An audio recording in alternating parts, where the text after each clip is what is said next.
নবী করিম সাল্লাল্লাহু আলাইহি ওয়াসাল্লামকে এরপর জিজ্ঞাসা করা হলো ওয়াসুইলা আন আকসারি মা ইউদখিলুন নাস আন-নার, মানুষকে সবচেয়ে বেশি জাহান্নামে নিবে কোন কাজে এবং কোন অঙ্গ প্রত্যঙ্গের অপব্যবহারের কারণে, কোন বিষয় মানুষকে জাহান্নামে সবচেয়ে বেশি নিয়ে যাবে। নবী সাল্লাল্লাহু আলাইহি ওয়াসাল্লাম তখন বলেছেন আল ফামু ওয়াল ফারাজ, দুটি বিষয়, দুটি অঙ্গ, এই অঙ্গ দ্বারা কৃত গুনাহ এবং অপরাধ মানুষকে সবচেয়ে বেশি জাহান্নামে নিয়ে যাবে। এর একটি হলো মুখ, অর্থাৎ এই মুখ দ্বারা যে অপরাধগুলো মানুষ করে এগুলোর কারণে মানুষ সবচেয়ে বেশি জাহান্নামে যাবে। আরেকটা হলো মানুষের লজ্জাস্থান বা সম্ভ্রম, এই যৌনতা সংশ্লিষ্ট অপরাধ, এটার কারণে মানুষ সবচেয়ে বেশি জাহান্নামে যাবে। পরিমাণে অপরাধগুলো সবচেয়ে বেশি করবে মানুষ। মুখ দ্বারা আমরা অন্যের সমালোচনা করি, মিথ্যা কথা বলি, কথায় কথা মিথ্যা বলি, আল্লাহর ভয় আমাদের অন্তর থেকে হারিয়ে গেছে, ওই যে লক্ষণ খারাপ। আপনি অপরাধ করেন, অন্তরে আপনার কোনো প্রকার আল্লাহর ভয় জাগ্রত হয় না, এর মানে হলো জাহান্নামে যাওয়া মানুষগুলোর কাতারে আপনি শামিল হয়ে আছেন। ভাইরা আমার, মৃত্যুর আগে আগে কে কখন দুনিয়াতে থেকে যাবো আমরা জানি না, তার আগে আগে আসুন আমরা সাবধান হই, সতর্ক হই, এবং এই মুখ দ্বারা যাতে কোনো অপরাধ না হয়। আপনি এই মুখ দ্বারা কি বলছেন না বলছেন সবকিছু সংরক্ষণ করা হচ্ছে। মা ইয়ালফিজু মিন কওলিন ইল্লা লাদাইহি রাকিবুন আতীদ, আল্লাহ বলেছে এই দুই ঠোঁট দিয়ে যা উচ্চারণ করা হয়, যা বলা হয়, তার প্রতিটি কথাকে সংরক্ষণ করবার জন্য আল্লাহর তরফ থেকে ফেরেশতা আছে, নির্ধারিত ফেরেশতাগণ সেটা সংরক্ষণ করছেন। অতএব এই মুখের হেফাজত করতে হবে। এই মুখ দিয়ে মানুষ হারাম বক্ষণ করে, হারাম উপার্জন করে সেটি বক্ষণ করে, এটিও জাহান্নামে যাওয়ার অন্যতম বড় কারণ। ইমানদার কখনো হারাম উপার্জনকারী হবে না, সে অল্প উপার্জনকারী হবে। তার দিনকাল হয়তো খুব ভালো যাবে না, মানুষ তাকে অনেক বেশি বাহবা দিবে না, তার পয়সা কড়ি একটু কম থাকবে, তারপরও সে কখনো হারামের ধারে কাছেও যাবে না। দুনিয়াতে সব খাবেন, চতুর্দিকে মুখ বালাবেন, হালাল হারাম বাজ বিচার করবেন না, আবার আখিরাতেও জান্নাত আশা করবেন দোনো জগতে, এটা অলীক স্বপ্ন। অতএব আমরা হক হালালি পথে চলবো তো ইনশাআল্লাহ। এটার জন্য সৎ সাহস লাগবে যে আল্লাহ তাআলা আমাকে যা দিয়েছেন তাতে আমি সন্তুষ্ট। আমার অনেক বাড়ি গাড়ি না থাকুক, এলাকায় অনেক প্রভাব না থাকুক, মানুষ আমার দুই পয়সা না গুনুক, তাতে কিচ্ছু আসে যায় না। দুনিয়াতে বাঁচবই বা আর কয়দিন, দেখতে দেখতে চলে যাব। অনন্ত অসীমকালের জান্নাতে যেতে হলে আমার এই দুই ঠোঁটে কখনো হারাম স্পর্শ হতে পারে না। দ্বিতীয়ত হলো লজ্জাস্থান, সেক্সুয়াল বা যৌনতা সংশ্লিষ্ট অপরাধ, এটার কারণে মানুষ সবচেয়ে বেশি জাহান্নামে যাবে। আজ সমাজের চতুর্দিকে আপনি তাকান, এমন তরুণ তরুণী খুঁজে পাওয়া কঠিন হয়ে গেছে যার তারুণ্য, যার যৌবনে যৌনতা সংশ্লিষ্ট অপরাধের কালিমা একটুও লাগে নাই। এরকম যুবক, এরকম যুবতী পাওয়া এখন সোনার হরিণ হয়ে গেছে। সরাসরি জেনায় লিপ্ত না হলেও মনের জেনায় লিপ্ত হয়ে যাচ্ছে, জল্পনা কল্পনার জেনা করছে, চোখের জেনা করছে, ফেসবুকে, মেসেঞ্জারে, অফলাইনে, অনলাইনে, বিবাহ বহির্ভূত, বিবাহের আগে তথাকথিত প্রেমের নাম দিয়ে নানা রকমের হারাম রিলেশন এবং সম্পর্ক করে ফেলছে। নাটক সিনেমার মাধ্যমে, নোবেল উপন্যাসের মাধ্যমে আমাদের যুব সমাজের কাছে, তরুণ সমাজের কাছে বিবাহ বহির্ভূত সম্পর্কটাকে সহজ করে দেয়া হচ্ছে, এগুলোকে ইজি করে দেয়া হচ্ছে। মনে হচ্ছে যে এগুলো খুব স্বাভাবিক বিষয় এবং এগুলোকে দোষের জিনিস আজকাল যারা করছে তারাও মনে করে না, সমাজের মানুষও মনে করে যে না, এটা এমন কোনো দোষের কিছু না। অর্থাৎ জেনা ব্যাপক হয়ে গেছে। ভাইরা আমার, নবী করিম সাল্লাল্লাহু আলাইহি ওয়াসাল্লাম কিয়ামতের আলামত সমূহের মধ্যে থেকে একটি আলামতের কথা এটি বলেছেন, দুনিয়া ধ্বংস হওয়ার সময় কাছাকাছি হয়েছে। এটা তোমরা বুঝবে তখন যখন মানুষের মধ্যে জেনা ব্যাপক হয়ে যাবে, এটাকে মানুষ দোষের কিছু মনে করবে না। তিনি বলেছেন কিয়ামতের আগে চারটি জিনিস হারাম হলেও মানুষ সেটাকে হারাম মনে করবে না। আমরা আজ থেকে 15-20 বছর আগেও আমাদের দেশে বিবাহ বহির্ভূত সম্পর্ককে এতটা স্বাভাবিক, এতটা সহজ, এতটা সাধারণ বিষয় আমরা মনে করতাম না। কোনো মানুষ অবৈধ সম্পর্কে জড়িয়ে পড়লে সমাজের প্রত্যেকটা মানুষ খারাপ জানতো, কিন্তু এখন আস্তে আস্তে বিষয়টা স্বাভাবিক হয়ে যাচ্ছে, সাধারণ হয়ে যাচ্ছে যে বিবাহের আগে একটু আধটু এগুলা করবেই, এমন একটা ভাব চলে আসছে।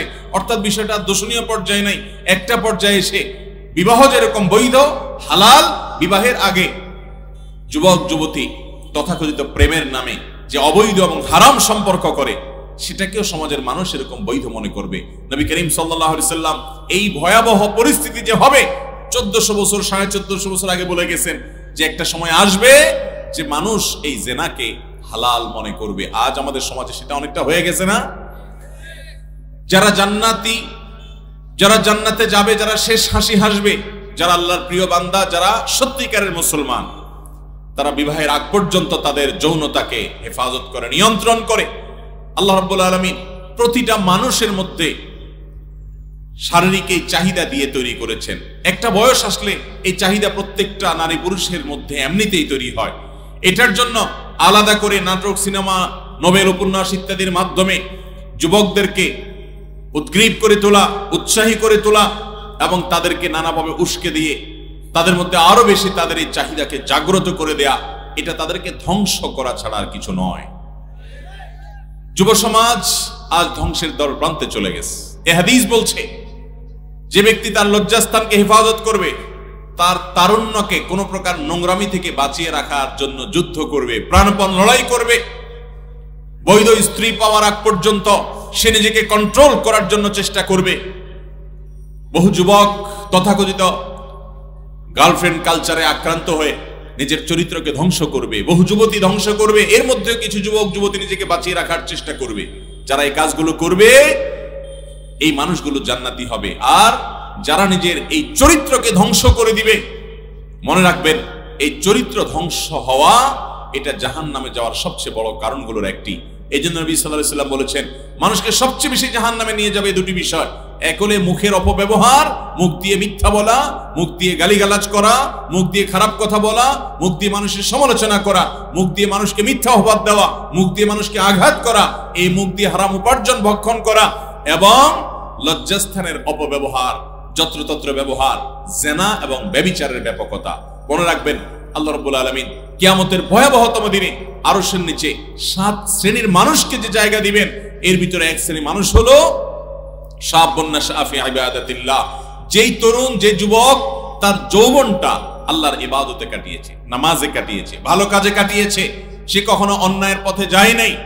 আরেক শ্রেণীর যুবক হলেন ওই মানুষ যে মানুষকে কোন সুন্দরী নারী অবৈধ এবং হারাম রিলেশন করার জন্য অফার করেছে, আর সে সুন্দরী নারী হওয়ার পরেও, সম্ভ্রান্ত নারী হওয়ার পরেও, যথেষ্ট আগ্রহ আকর্ষণ থাকার পরেও সে বলেছে ইন্নী আখাফুল্লাহ, আমি আমার আল্লাহকে ভয় পাই, আল্লাহর ভয় আমার অন্তরে আছে, আল্লাহর সামনে আমার দাঁড়াতে হবে, তার সামনে সবকিছুর হিসাব আমাকে দিতে হবে।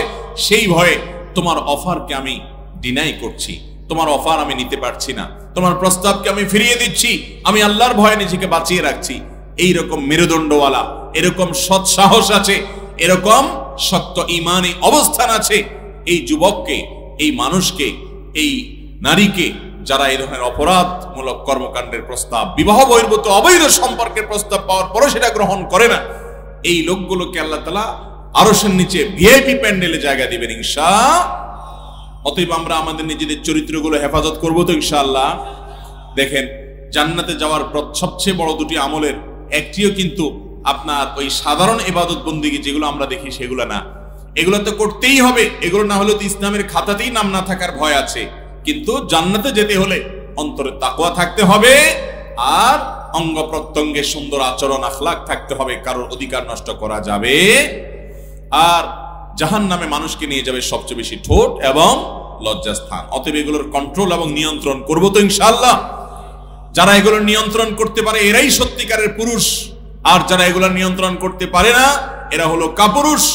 তারা নিজের চাহিদা, প্রবৃত্তির যে ডিমান্ড, সেটার কাছে সে কাবু হয়ে যায়, অবনত হয়ে যায়, নিজের সর্বস্বকে শেষ করে দেয়, আখলাক চরিত্রকে নষ্ট করে দেয়।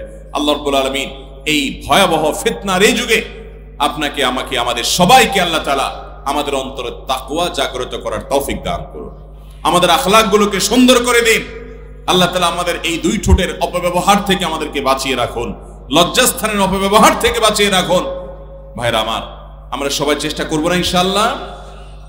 কোরআনের এই মজলিস থেকে আসুন আমরা এই সংকল্প নিয়ে আজকে বাসায় যাই যে আমাদের তরুণদের মধ্যে কোনো হারাম রিলেশন থাকবে না, যদি থাকেও আল্লাহর জন্য সেটা কাট করে দিবেন, ছিন্ন করে দিবেন, সম্পর্ক ত্যাগ করে দিবেন আল্লাহকে খুশি করার জন্য। এতে যে যা মনে করে করুক, আপনার উদ্দেশ্য হবে আমার রবকে খুশি করার জন্য আমি আমার মধ্যে যে ভালোবাসা আছে, আমার মধ্যে যে আবেগ আছে, আমার মধ্যে যে প্রেম আছে, এর সবটুকুকে আমি রিজার্ভ করে রাখবো, ধরে রাখবো বৈধ স্ত্রীর জন্য, বৈধ জীবন সঙ্গিনীর জন্য। ঠিক আছে না ইনশাআল্লাহ?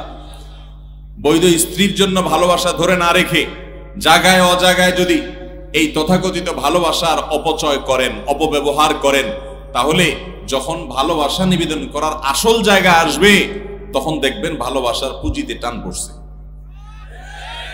তখন আর ভালোবাসা ভেতরে খুঁজে পাবেন না, দেখবেন যে ভালোবাসাটা নাই ভিতরে, সব অজায়গায় কুজায়গায় রাস্তাঘাটে ব্যয় করে ধ্বংস করে ফেলছেন। অতএব নিজেকে সেভ করবো তো ইনশাআল্লাহ। হারাম রিলেশন থেকে আমরা বেঁচে থাকবো। হারাম সম্পর্ক, হারাম কখনো মানুষকে আরাম দিতে পারে না। আর এই দুই ঠোঁটের ব্যবহারও আমাদেরকে নিয়ন্ত্রণ করতে হবে। আল্লাহ তাআলা আমাকে আপনাকে আমাদের সবাইকে আমল করার তৌফিক দান করুন। জাযাকুমুল্লাহু খায়রা ওয়া আখিরু দাওয়ানা আনিল হামদুলিল্লাহি রাব্বিল আলামিন।